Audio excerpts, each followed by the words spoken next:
Welcome, welcome. My name is Maria and I am a tax professional. I'm coming here today to talk to you guys about 1099Ks, which are payment card and third party network transitioning tax forms that you'll receive for your business if you made any money through any third party money processors. Um, just to kind of tie this back to COVID a little bit, um, I don't know if any of you guys remember back in about 2021 when there was a big controversy about Cash App now is going to start making your income um, taxable if you receive $600 or more from any family members or friends paying you for rent or whatever your situation is. So this Zoom meeting will kind of talk about how all this is working and what the IRS plans to do with this.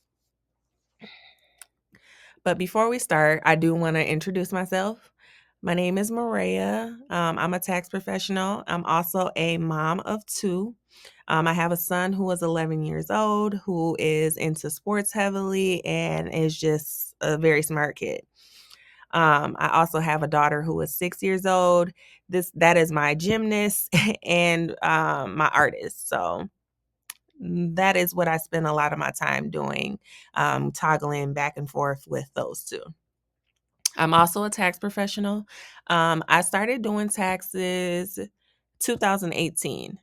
Um, I started just doing my own taxes on TurboTax and going from there. Fast forward to 2022, I decided to take a leap of faith and I wanted to start helping others do their taxes. So I invested in a tax program from one of my coaches and I got started. I'm also a life insurance agent. But if I'm being honest, I don't spend too much time with life insurance because I have slowly put a lot of interest into becoming a tax professional. As a kid, I was into numbers and just paying attention to detail, and um, I was always ahead of my time in my math classes. So I feel like taxes kind of fits my life path a little bit more than life insurance does. However, I still do enjoy being a life insurance agent and educating people on the different products out there that can um, help your family in a time of need, but it also generates a lot of generational wealth if you have the right products. So that is my like professional lifestyle and my personal as far as like being a mom and employee. What I also like to do outside of those things is I love, love, love traveling. If I could pick one place that's probably my favorite travel place within the United States, I would say it would be Miami. Miami just has my heart. I love the ocean and just being able to do a lot of activities along the waters. Um, it's just the weather is beautiful. I just love Miami. But as I'm starting to transition to international traveling, I know I have a lot to see. I want to go to like Thailand or Bali sooner than later. Outside of that, I do love learning and shopping.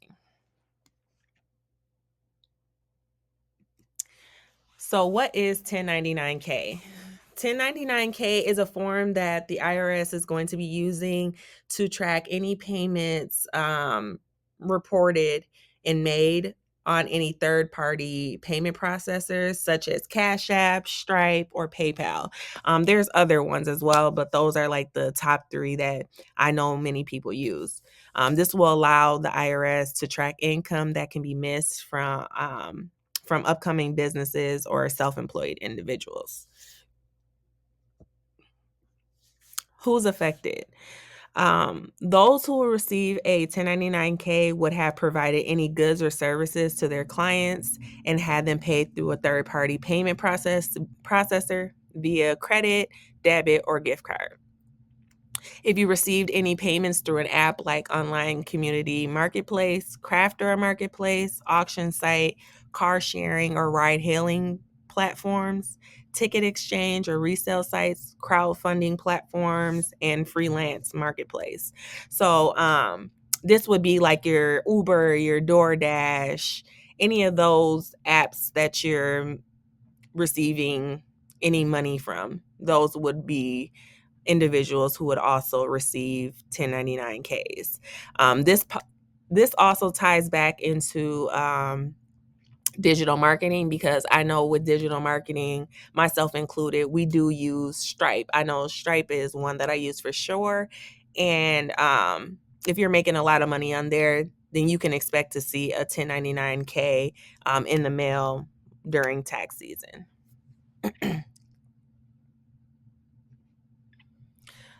So what if you're sending money to family or friends?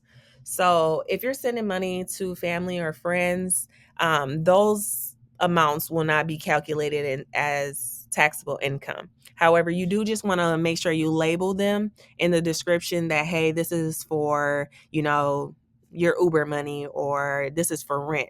Just make sure those are labeled so that it doesn't get mixed in with any business income that you are receiving. And that is strictly for like Cash App, because I don't believe, or PayPal as well, because I know some people can send money to family and friends through PayPal. But like Stripe, um, I would say that that's more so for business for most people.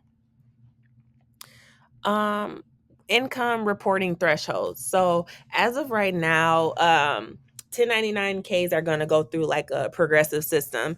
And what that means is that since it is a new thing that the IRS is dropping, this year it will be the first year that it will start to show. So for 2024, if you make $5,000 or more, you will receive a 1099K. No matter what platform it is, the company will send out a 1099K to you and the IRS. And then 2025, the threshold begins to decrease, and we're then going to go to, if you're making $2,500 or more, you're going to receive that 1099K form. And then 2026 will go to its actual amount, which is if you're making $600 or more, then you can expect to see a 1099K.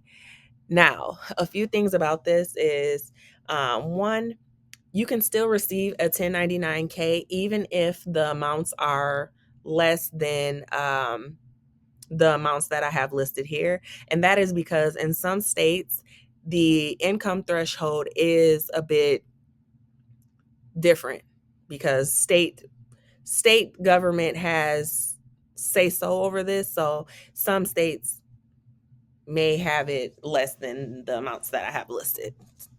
And then even if you don't receive a 1099K with your Stripe or PayPal or Cash App income, please, please, please still file this information.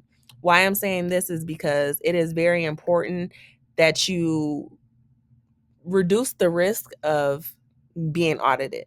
So you want to make sure you still report your income regardless if you receive those forms or not. And then once again, why is it important? You want to make sure that you're not double reporting your income. So say you've already computed your income on your back end, but then you still receive this form. You want to make sure that you know that you only need to report the income once. So as long as you already have it somewhere, don't add it again. That will save you a lot of time and errors. And then once again, you do not want to underreport your income, um, because that could trigger an audit. Or if it doesn't trigger an audit, the IRS can come back and say, hey, we see that you made this money on this platform. You now owe this amount. So it would just save you a lot of time to be diligent. And then I hope that, this information has been useful. And if you do find that you have any more questions or concerns regarding any 1099Ks or any tax related concerns at all, where you can find me is on Facebook. My Facebook business page name is Taxes with Maria.